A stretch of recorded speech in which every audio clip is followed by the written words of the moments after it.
Happy Sabbath.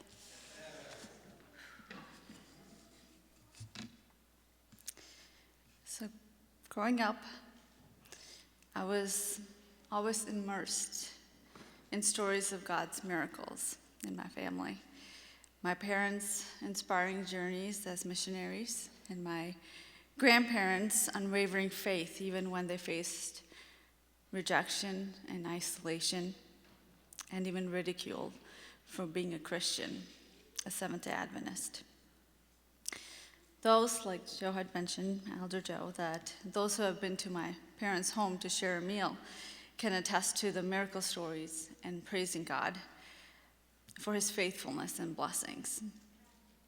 These stories has built a foundation of faith in my life, but it wasn't until my own life took a sharp 180-degree turn that I truly began to understand the depth of those testimonies and experiences of God's faithfulness for myself.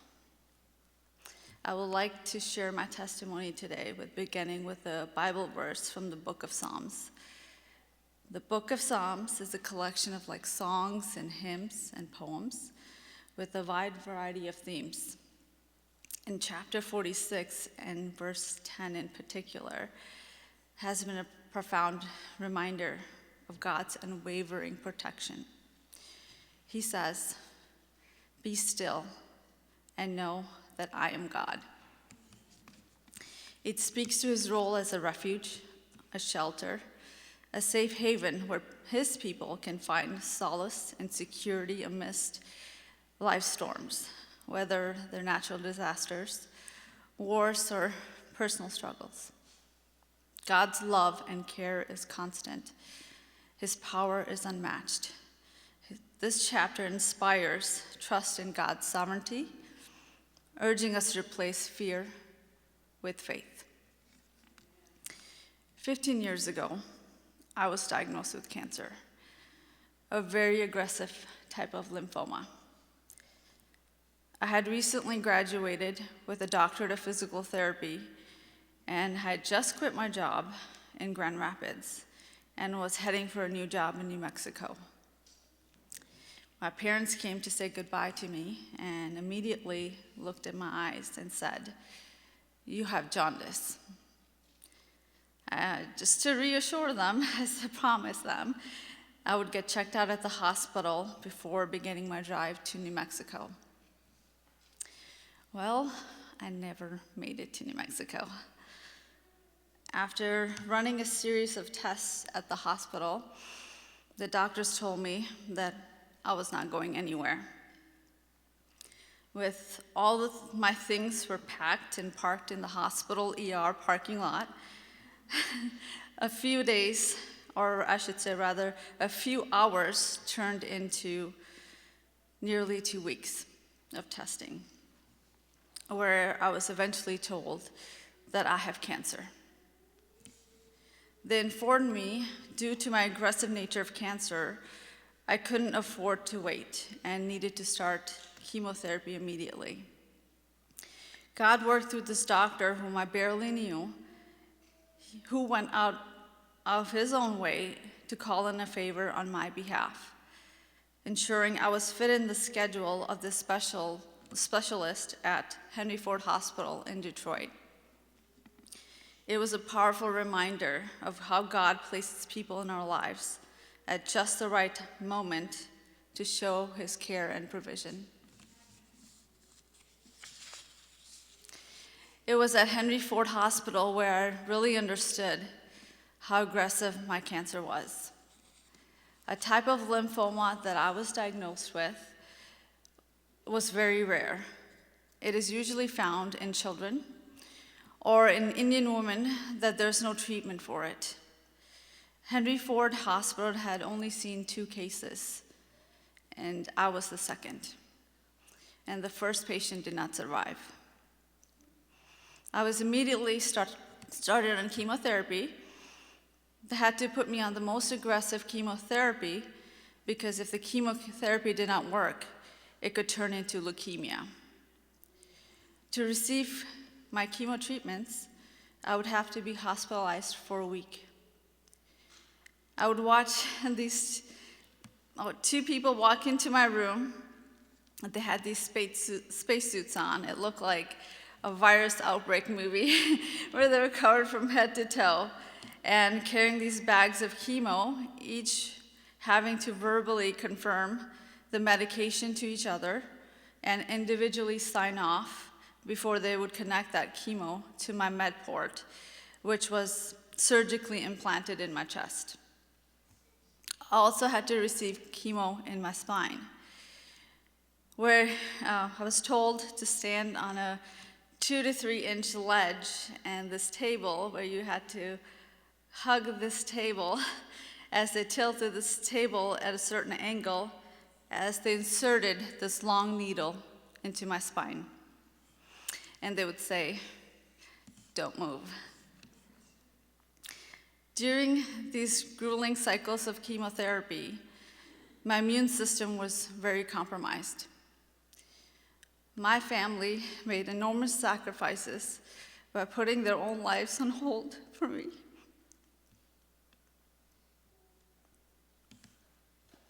Our entire way of life was turned upside down as it adjusted. We adjusted to the changing restrictions of what was allowed in the house, like including plants or certain foods or spices, and of course, no visitors were allowed. When I would come home from my many hospitalizations, everyone provided for my every need. I lived in a room, a protective bubble, for almost 2 years. Social interactions became non-existent, and even the smallest exposure of germs could be life-threatening for me. The physical side effects of treatments and medications were many. I would have sensitivity to light and sound, where everybody had to tiptoe around the house. My mood swings, I would become very easily agitated, and of course, eating became a challenge. Through it all, my family stood by me. They rearranged their homes, they rearranged their lives for me. They dealt with their own grief and exhaustion by putting my needs first, showing me the love and devotion I can never fully repay.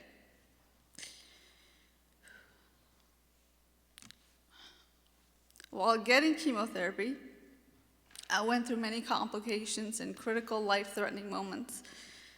From being pulled off a table after a CT scan, being placed in a wheelchair, and this resident running and pushing me in a wheelchair down the hall to surgery because a sinus infection that was so close to my brain required surgery, to having multiple visits to the ER, the resuscitation room, and even having an anaphylactic shock, to having an arrhythmia where they had to stop and restart my heart.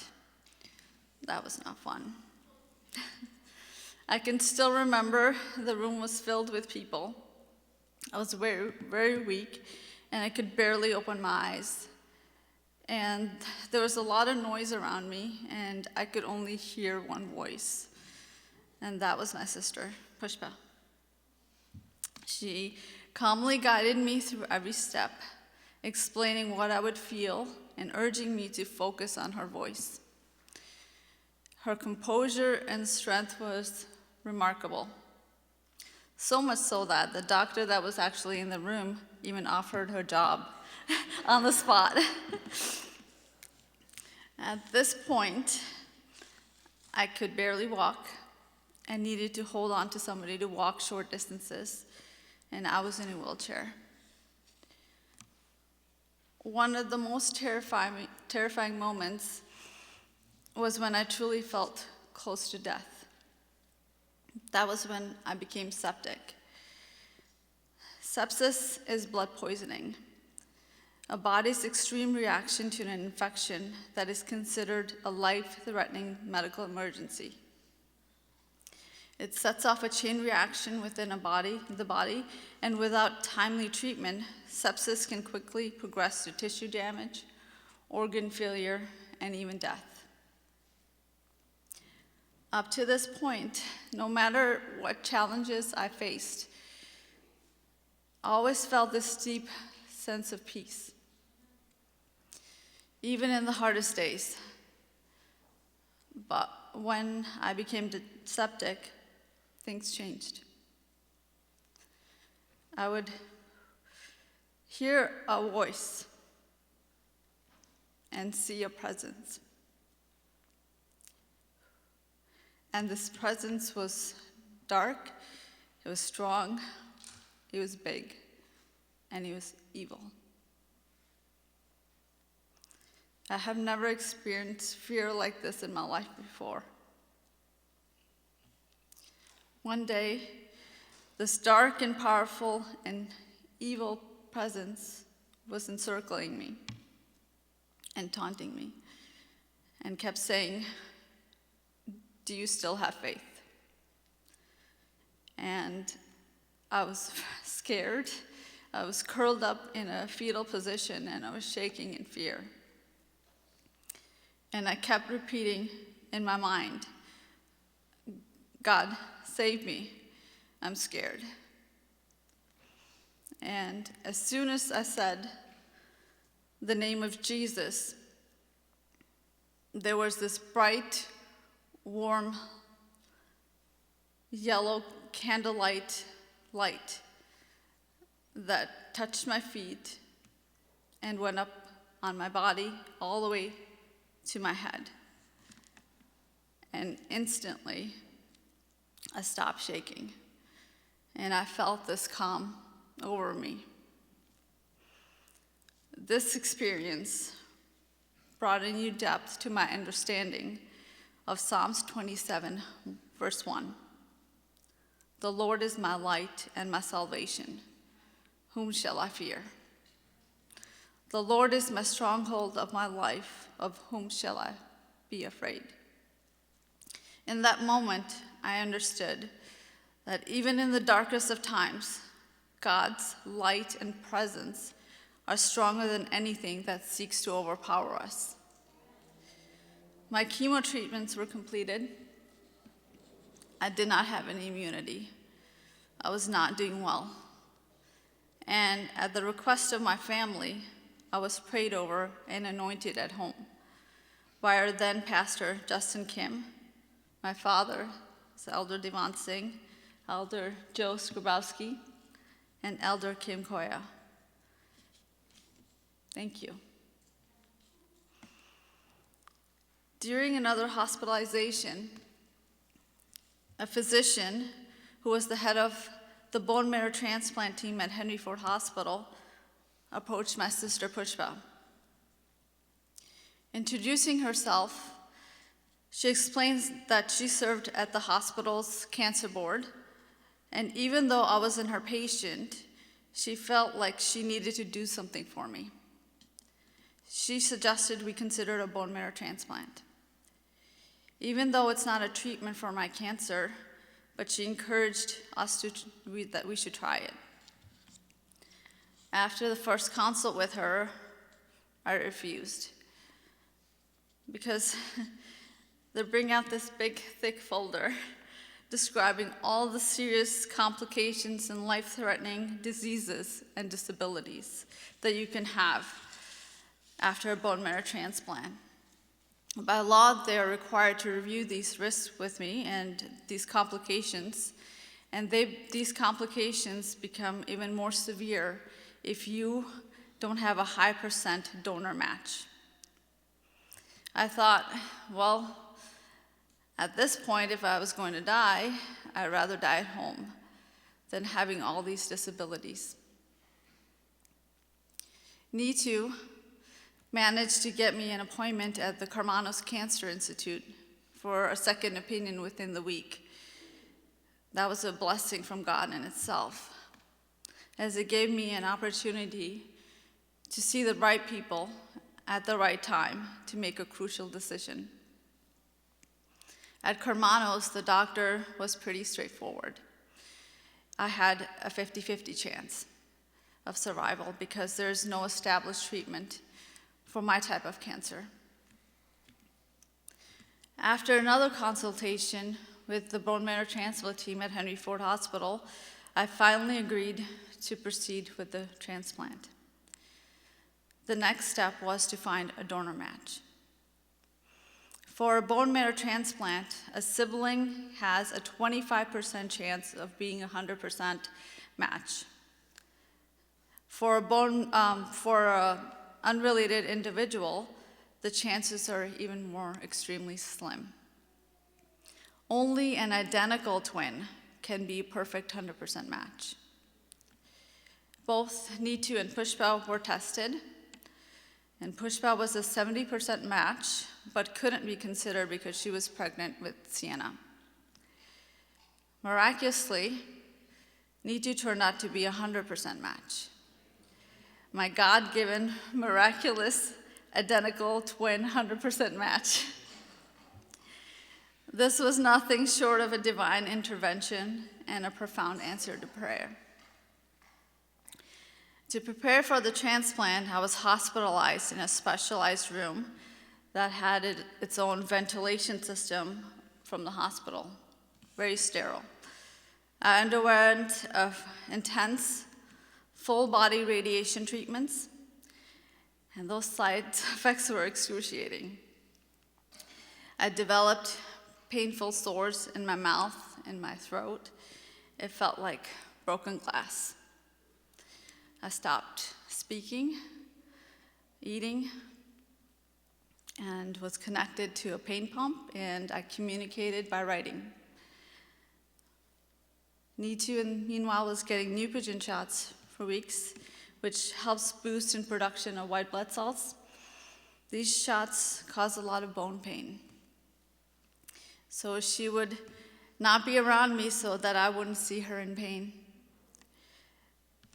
They chose to harvest cells from blood because I didn't have a lot of time. On the day of my bone marrow transplant, Nitu had to endure sitting still for 7 hours in one position as this catheter ran down through her femoral vein down to her thigh to a machine that processed her blood. She was carefully monitored until the process was completed and verified. And then she was wheeled into my room. I was surrounded by family and my college roommate, and a special team entered. They were carrying the stem cell bags and happy birthday balloons. They began the infusion.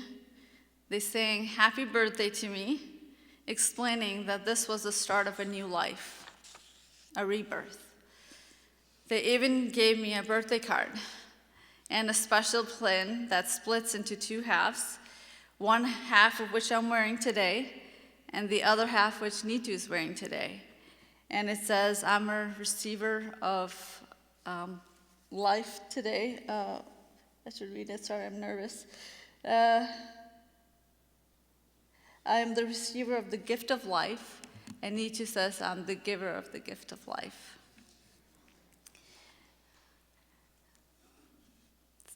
These pins symbolize the journey, the incredible bond we share in a life-saving journey. Today I've tried to share my story in brief. I'm standing here because of the love and sacrifices of my family, their sleepless nights, the stress and anxiety they endured, their tears, and their constant prayers. I stand here because of prayers of friends and families I've never met and continue to receive letters from places as far as New Mexico, even today. And I stand here because of the prayers from this very church. I'm deeply grateful for your prayers and the support you have shown me and my family. Thank you. Life is full of challenges, and we may feel weary. Yet today I stand here as a witness and a reminder that God is in control. He says, "Be still and know that I am God." As I reflect on my journey from sickness to recovery to standing here before you with one more day of life, I am deeply grateful for the goodness of God. Just as the song we are about to sing declares, with every breath that I am able, I will sing the goodness of God. Thank you.